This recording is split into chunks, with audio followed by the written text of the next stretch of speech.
মাদক কারবারের প্রতিবাদ করায় তৃণমূল নেতার গাড়িতে আগুন লাগানোর অভিযোগ দুষ্কৃতীদের বিরুদ্ধে। মালদার মানিকচক ব্লকের এনায়েতপুর অঞ্চলের শেখপুরা গ্রামের ঘটনায় চাঞ্চল্য ছড়িয়ে পড়েছে। তৃণমূল নেতা শেখ তাফাজ্জুলের গাড়িতে আগুন লাগিয়ে দেওয়ার অভিযোগ ওঠে। ঘটনার সম্পর্কে জানা গেছে, রবিবার ভোর 3টে নাগাদ গাড়ির চাকা ফাটার আওয়াজ শুনতে পায় তৃণমূল নেতা শেখ তাফাজ্জুল। বাইরে এসে দেখতে পায় গাড়িতে দাউ দাউ করে আগুন জ্বলছে। স্থানীয়দের তৎপরতায় আগুন নেভানো গেলেও ততক্ষণে গাড়ি পুড়ে ছাই হয়ে যায়।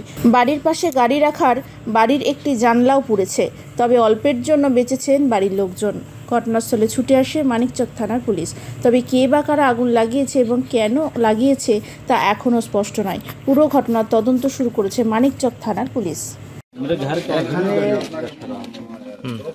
মানে শুনতে পেলাম যে গাড়িতে আগুন লাগিয়েছে, কে বা কারা লাগালো, কিন্তু যারাই করেছে, আচ্ছা যেই থাক তাকে ক্ষমা করা যাবে। আগুন কি লাগানো হয়েছে? আমার মনে হয় আগুন লাগানো হয়েছে।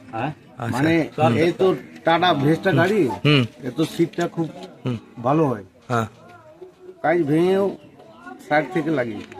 আচ্ছা, কারা করতে পারে কোন অনুমান করছেন আপনারা?